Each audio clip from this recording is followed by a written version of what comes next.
श्री राधे राधे।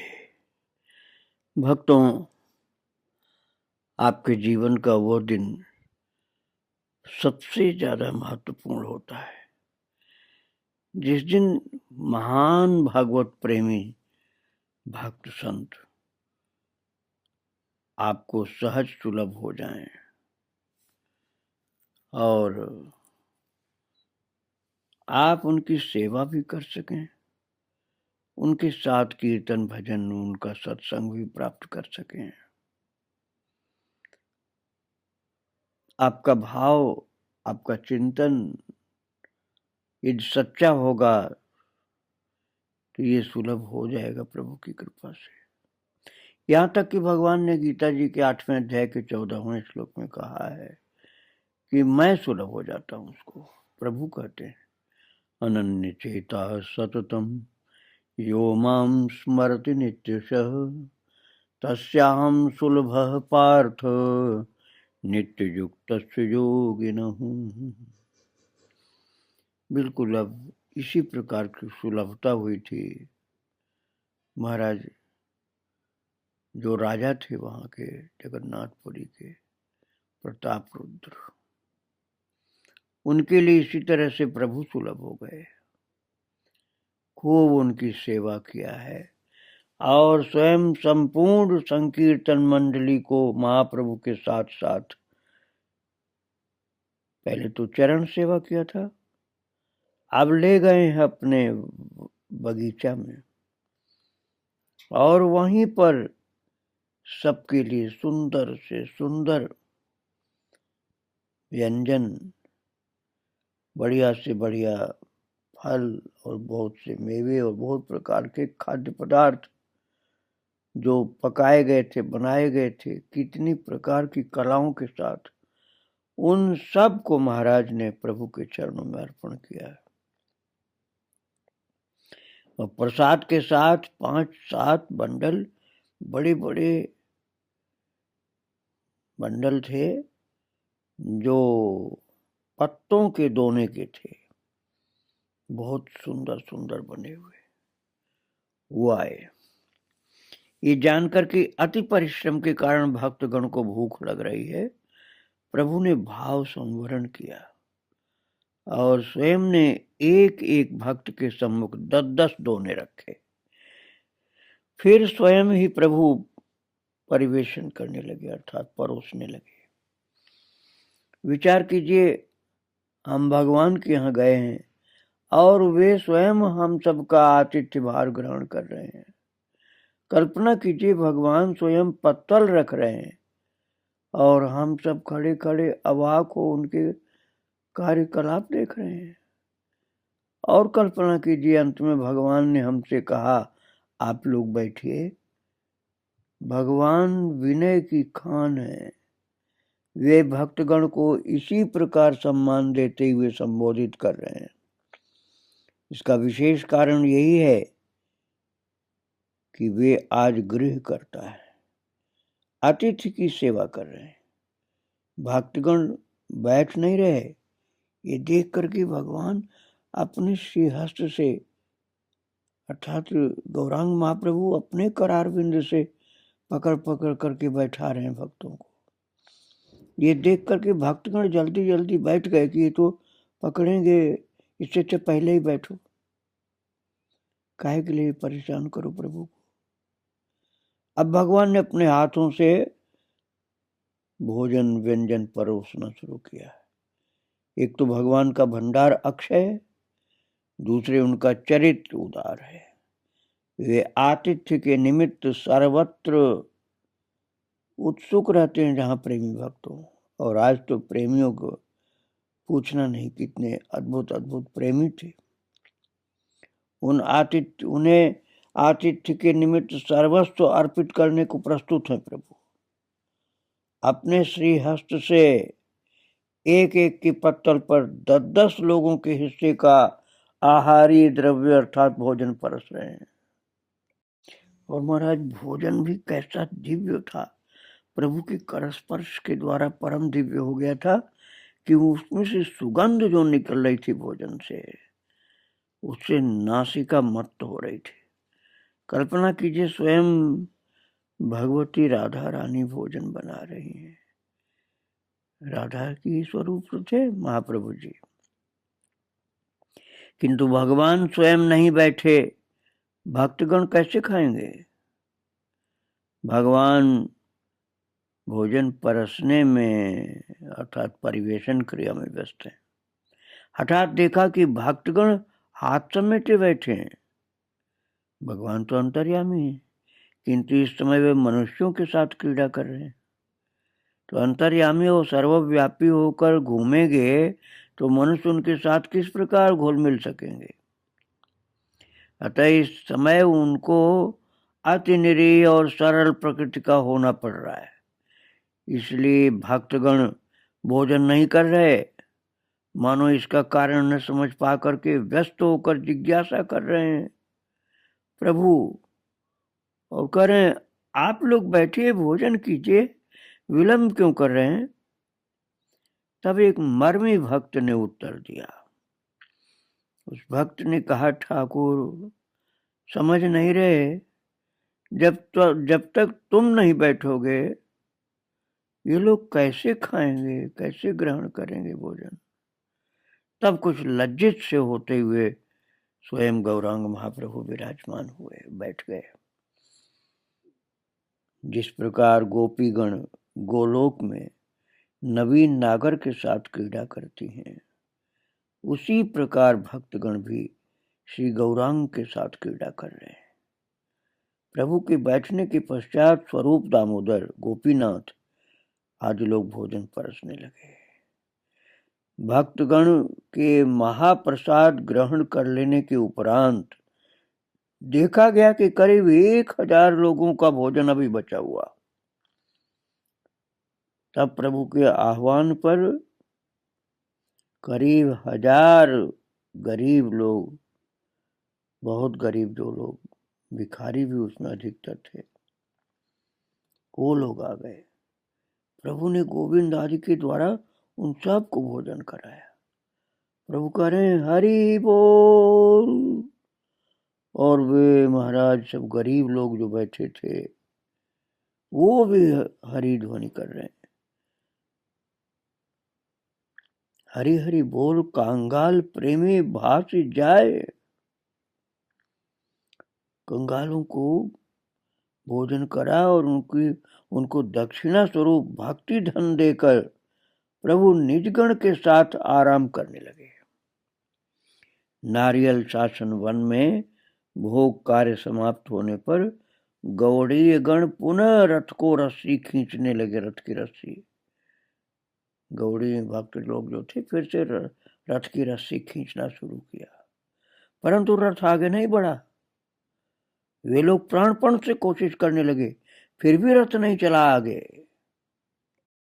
और प्रभु की कृपा पाकर राजा आनंद के साथ मध्याह्न क्रियादि पूरी करके फिर घर चले गए। अपराह्न में उन्हें संवाद मिला कि रथ आगे नहीं बढ़ रहा है। समझ लीजिए, रथ का न चलना बड़े दोष का विषय माना जाता है। इससे यही समझा जाता है कि जिसका रथ है उसका कुछ अपराध हो गया है।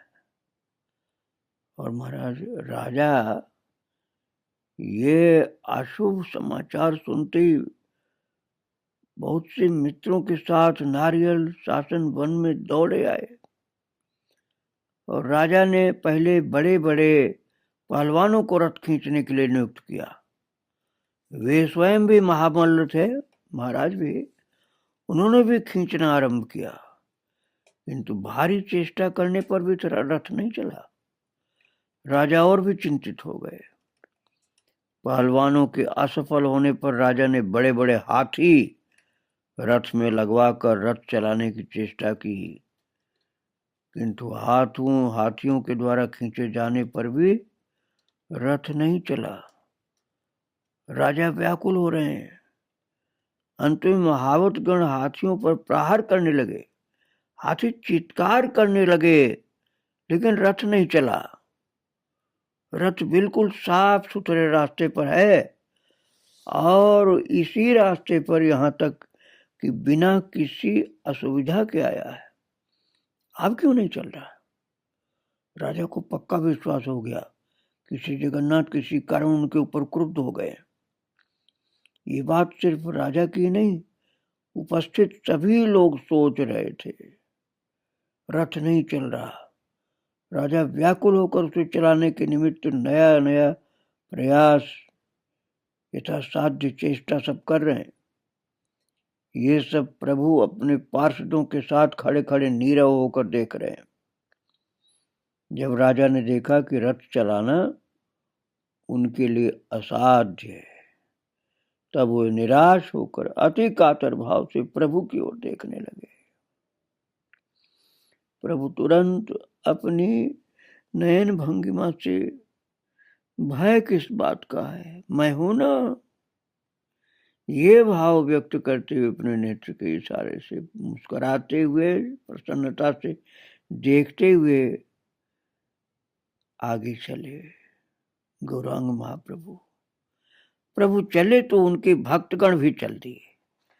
प्रभु ने हाथियों को रथ से अलग करा करके रथ की जो रस्सी थी, मोटे मोटे रस्से, निज जनों के हाथों में दे दी और स्वयं रथ के पीछे जाकर अपना मस्तक स्पर्श करा करके उसे ठेलने लगे। रथ गड़ गड़ गड़ गड़ गड़ गड़ करता हुआ चल दिया महाराज।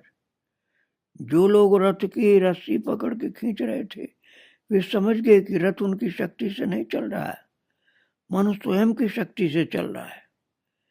तब सभी आनंद से चीत्कार करते हुए प्रभु की जय जयकार करने लगे।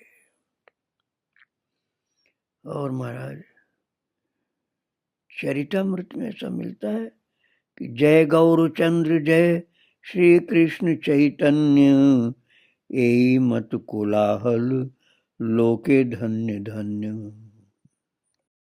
भक्तों, पहले जो राजा थे अब प्रभु की कृपा पात्र हो चुके हैं। अब इनका भजन साधन, गौर ध्यान और गौर जप हो गया है। यहाँ तक कि श्री गौरांग अवतार के जो 64 महंत हैं, प्रताप रुद्र उनमें से एक हुए महाराज। राजा साहब जो थे, श्री चैतन्य चंद्रोदय नाटक का श्रेय प्रताप रुद्र को जाता है। यदि ये ग्रंथ नहीं होता तो चैतन्य चरितामृत ग्रंथ में गौर लीला असंपूर्ण रह जाती। श्री कृष्णदास कविराज ने श्री रघुनाथ दास आदि के मुख से सुनकर प्रभु की बहुत सी लीलाएं लिखी थी। यदि चंद्रोदय नाटक न होता तो रघुनाथ दास गोस्वामी के नीलाचल आगमन से पूर्व की लीला बहुत कुछ गुप्त रह जाती। ये चंद्रोदय नाटक जी की बात मैं बता रहा हूं ना, ये प्रताप रुद्र ने स्वयं लिखवाया था। प्रभु के गोलोक धाम गमन करने के बाद प्रताप रुद्र शोक में डूब गए थे और चंद्रोदय नाटक के प्रणेता कवि कर्णपुर शिवानंद सेन के पुत्र थे, वो कहते हैं कि यदि प्रताप रुद्र शोक से अति कातर हैं, फिर भी उनके आए बिना काम नहीं चलता। रथ के रास्ते को स्वर्ण मार्जनी अर्थात सोने की झाड़ू से मार्जन करते, बुहारी करते और चंदन जल के छींटे देने के लिए आते थे। राजा ये सेवा करके ही प्रभु की कृपा पात्र हुए थे।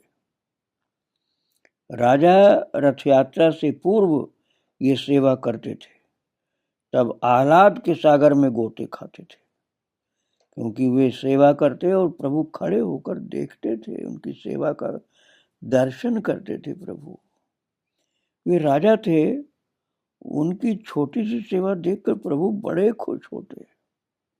दूसरों से झाड़ू कभी नहीं लगवाए महाराज, खुद लगाते कि प्रभु की सेवा में रथ चलेगा तो झाड़ू दूसरे से क्यों लगवाऊं। और राजा का यही बड़ा आनंद था, प्रधान सुख था। किंतु आज प्रभु कहाँ है?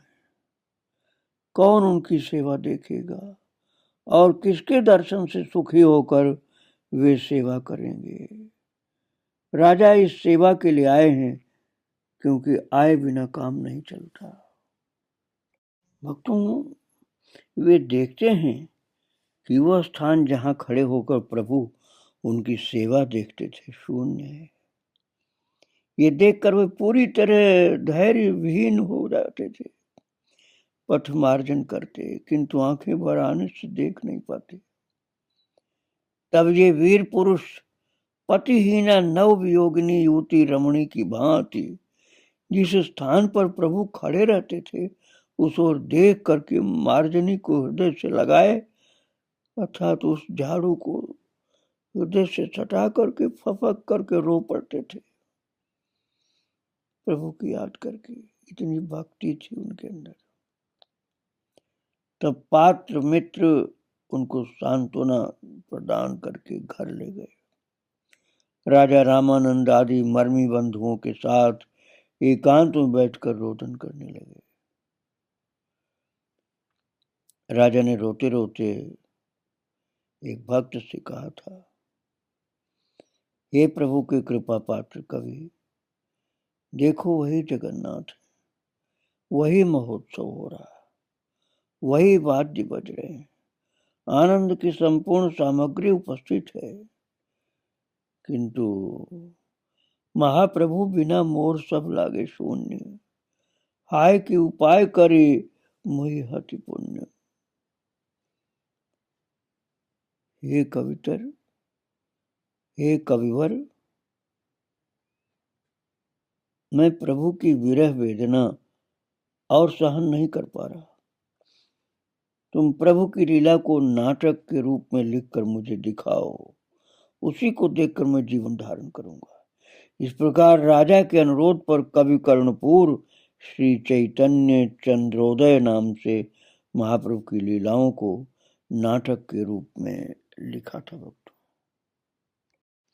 राजा ने प्रभु का नाम रखा था प्रताप रुद्र संत्राता, अर्थात प्रताप रुद्र के जीवन रक्षक।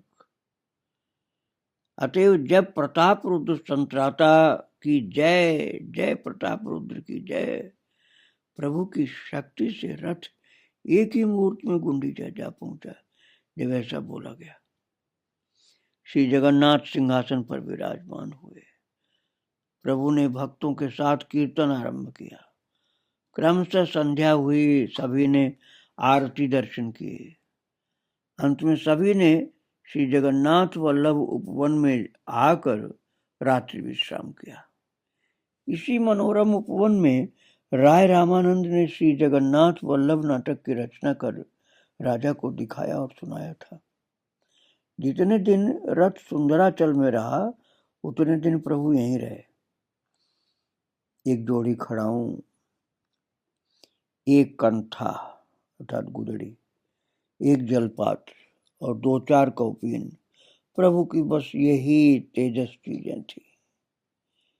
इसीलिए रात्रिवास कहीं भी करने से उनका काम चल जाता था। कोई सामान तो होता ही नहीं था जो उठा के ले जाना पड़े। प्रभु मध्याह्न के निमित्त उपवन में आगमन करते हैं। अन्य समय सुंदराचल में श्री जगन्नाथ देव के सम्मुख या अन्य उपवनों में भक्तगण को लेकर कीर्तन करते हैं। रात्रि अधिक होने पर उपवन में शयन करने आते हैं। तब प्रभु की देह में कभी राधा कृष्ण भाव एक साथ उदय होता है और कभी श्री कृष्ण भाव तथा कभी श्री राधा भाव प्रकट होता है। कभी उन्हें सहज ज्ञान रहता है, परंतु उनका आवेश पूरी तरह नहीं जाता है। इस सुंदराचल में प्रभु सचेत हैं। प्रभु के साथ भक्त लोग भी हास्य, कौतुक और प्रेमालाप, यहाँ तक कि भक्तों की गृहस्थी से भी संबंधित थोड़ी चर्चा प्रभु कभी कभी कर लेते। भक्तों का प्रेम देख करके उनकी रक्षा करते थे और उनके मन में अटल विश्वास है कि श्री कृष्ण वृंदावन आकर श्रीमती राधा और इनकी सखियों के साथ विहार कर रहे हैं और इस भाव से प्रभु आनंद में विभोर है। इस समय उनका कृष्ण विरह यह कृष्ण के लिए क्रंदन नहीं है। नवद्वीप से 200 भक्त आए हैं। नीलाचल में भी श्री गौरांग के बहुत से भक्त हो गए हैं। इन लोगों की इच्छा हुई कि इन सभी भक्तों एवं प्रभु के साथ जो सन्यासी लोग हैं उनके साथ प्रभु को निमंत्रित करें।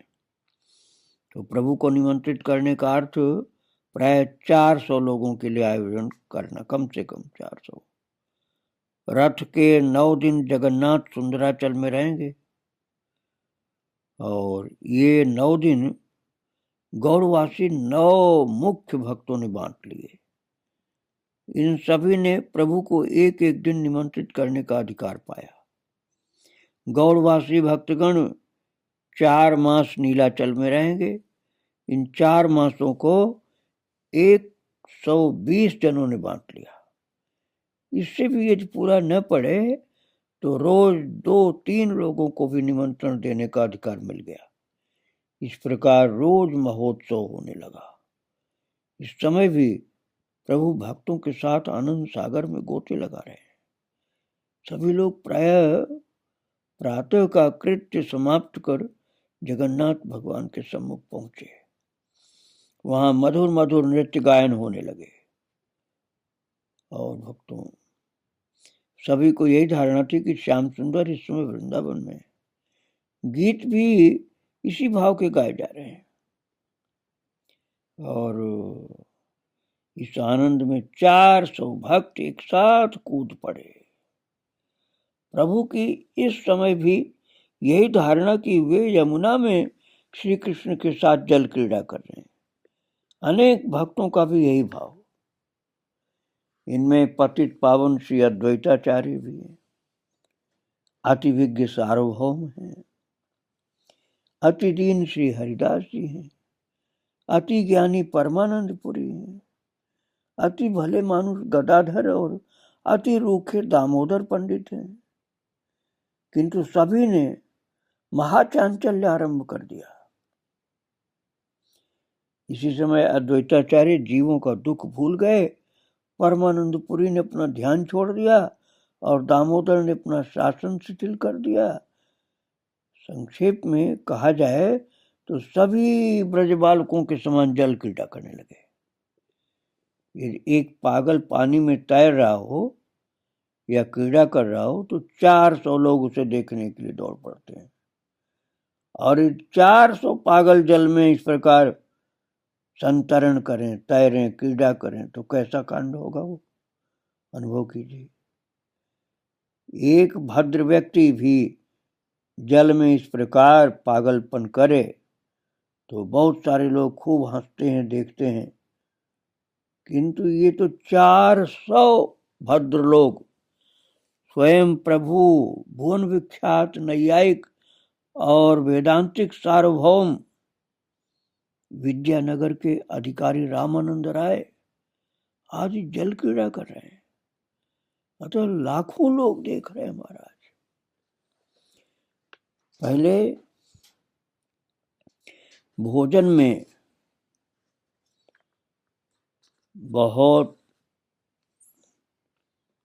प्रेम के साथ कन्हैया का प्रसाद है, गौरांग महाप्रभु का प्रसाद, इस तरह से लगे थे। भोजन में भजन की चर्चा भी की थी। जल क्रीड़ा में भजन के विषय पर चर्चा होती थी। वैसे प्रयोजन उस समय नहीं था, इसलिए ज्यादा चर्चा नहीं हो पाती थी। प्रभु के इन 400 भक्तों में से प्राय सभी गृहस्थ हैं, बहुत से धन संपन्न और ख्याति प्राप्त हैं। नवद्वीपवासी भक्त आषाढ़ से लेकर आश्विन तक या इससे भी अधिक काल तक अपना घर परिवार स्त्री पुत्र त्याग कर रात दिन केवल प्रेमानंद में डुबकी लगा रहे हैं। कहीं किसी ने सुना है कि 400 लोग 4 मास तक दिन रात कृष्ण प्रेमानंद में मत्त हैं। इस भजन में कोई यज्ञ नहीं, कोई मंत्र तत्व नहीं, तब भजन किस प्रकार का है? यह स्नान, आहार अर्थात प्रसाद, नृत्य गीत और उद्यान भ्रमण और बहुत जोरों के साथ नृत्य करना और कीर्तन बोलना प्रभु के नाम का। अतएव श्री गौरांग के धर्म में किसी प्रवृत्ति ध्वंस का प्रयोजन नहीं है। बस इन सभी का केवल श्री कृष्ण की सेवा में लगाए रखना, कृष्ण की सेवा करना और कृष्ण का नाम बोल करके खूब नाचना, सभी प्रवृत्तियों का प्रयोजन है कृष्ण की सेवा करना। अन्यथा भगवान ये सब नहीं देते महाराज। सेवा भाव अद्भुत था, जीवन समर्पित था, समस्त प्रवृत्तियों के सद्व्यवहार की शिक्षा ही श्री गौरांग के धर्म का सार है और यही उनके जीवन का उद्देश्य है। भक्तों, आगे फिर चर्चा करूंगा। आज गौरांग महाप्रभु को और उनके सब भक्तों को प्रणाम करके यहीं विराम दे रहा हूँ। श्री राधे राधे। जय जय श्री राधे श्याम, जय जय श्री सीताराम। गौरांग महाप्रभु की जय। श्री राधे।